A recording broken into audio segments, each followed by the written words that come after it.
Hello and welcome to Amjad Academy.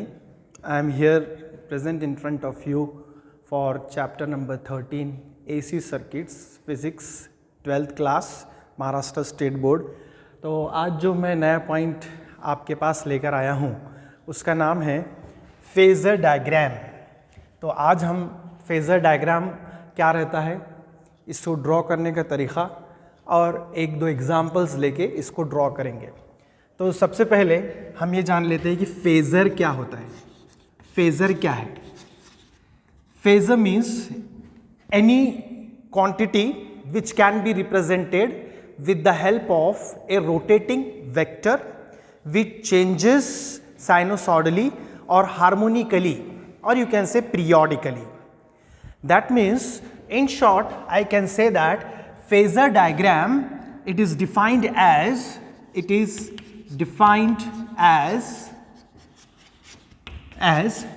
a rotating vector,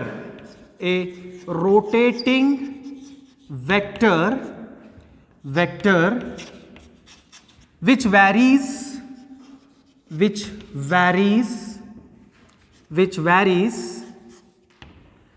harmonically or periodically, or you can say periodically.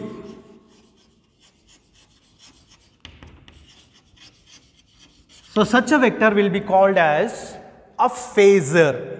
For example, if you write the equation for alternating EMF, E is equal to any instantaneous alternating EMF is equal to E0 sin omega t.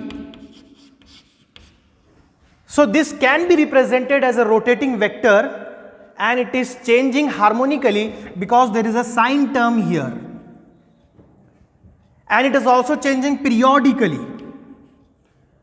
So there is periodicity in it. So that's why this EMF can be taken as an example of phasor. Similarly, you have current also. So current can be represented by I is equal to I0 sine of omega t plus some constant phase difference alpha. So this is also a rotating vector which is changing harmonically, and hence it is also a phasor. So you can say in this chapter that EMF and current both are phasors. Now we come to the definition of phasor diagram. What is a phasor diagram?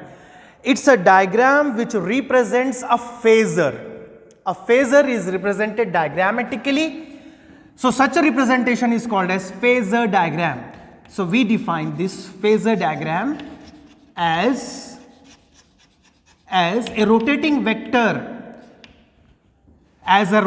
vector, shown diagrammatically. Phasor represented diagrammatically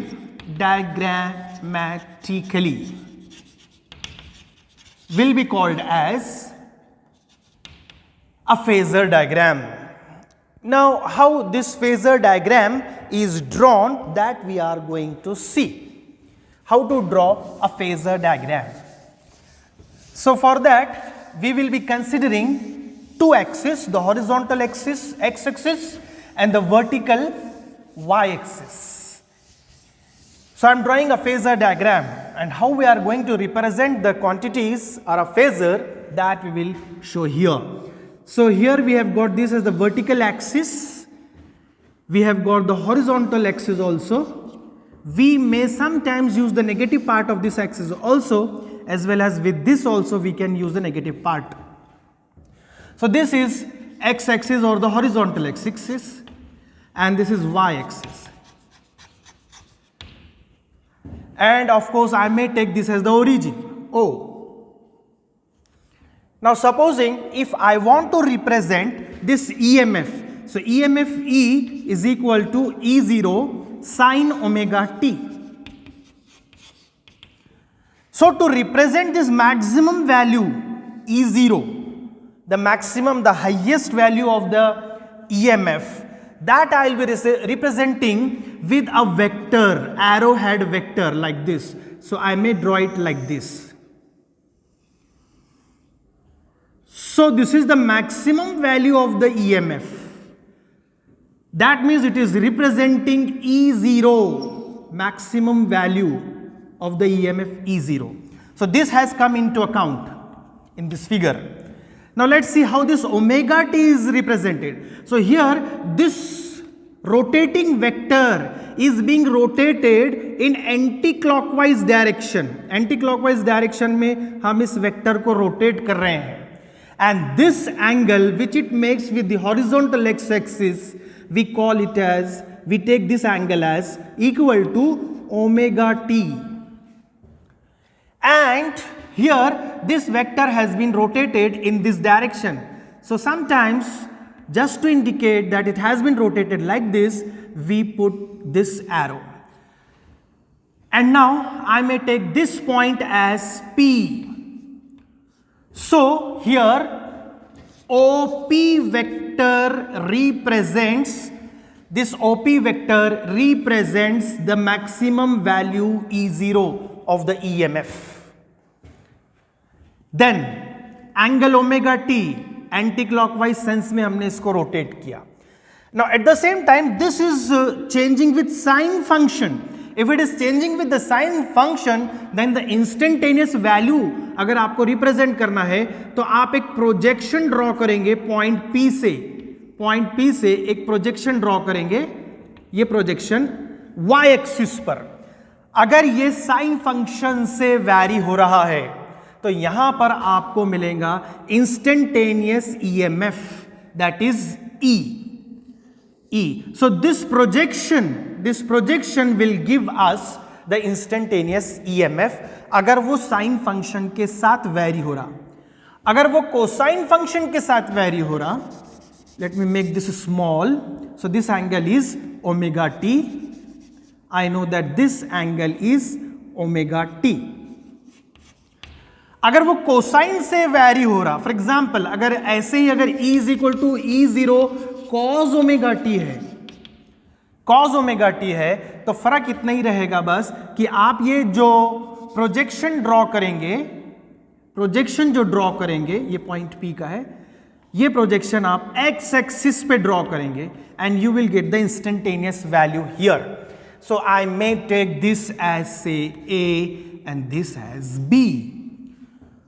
So the vector OA, it represents, OA vector represents the instantaneous EMF and which is E0 sin omega t.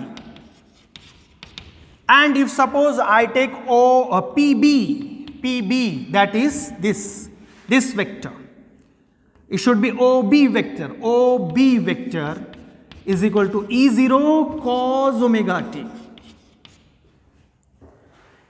So in this way we have drawn the phasor diagram.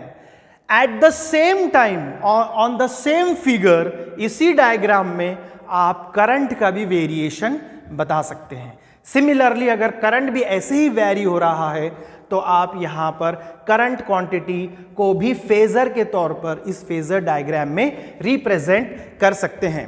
तो इस तरह से हमने instantaneous EMF, peak value of EMF, peak value of current, instantaneous value of current, ये सब यहां पर represent कर रखा है. तो पीक वैल्यू के लिए ये लेंथ OP लेंथ, ये P पॉइंट यहां पर है, OP length, OP peak value. Then OA instantaneous value, अगर साइन फंक्शन है तो OA, और OB अगर कोसाइन फंक्शन है तो, और एंगल ओमेगा टी रहेगा और वो रोटेट होगा एंटी क्लॉकवाइज.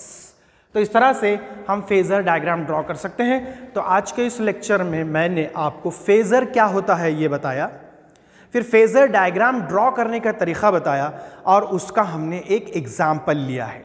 तो ऐसे फेजर डायग्राम हमने तकरीबन तीनों सर्किट्स में, purely resistive circuit, purely inductive circuit और प्योरली कैपेसिटिव सर्किट, इन तीनों सर्किट्स में इनको ड्रॉ किया है.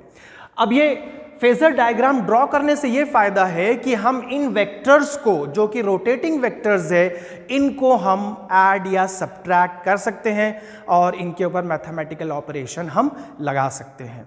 तो इस वीडियो को आप लाइक और शेयर कीजिए अपने फ्रेंड्स के साथ और हमारे YouTube चैनल अमजद एकेडमी को सब्सक्राइब कीजिए। इंशाल्लाह will continue the next lecture.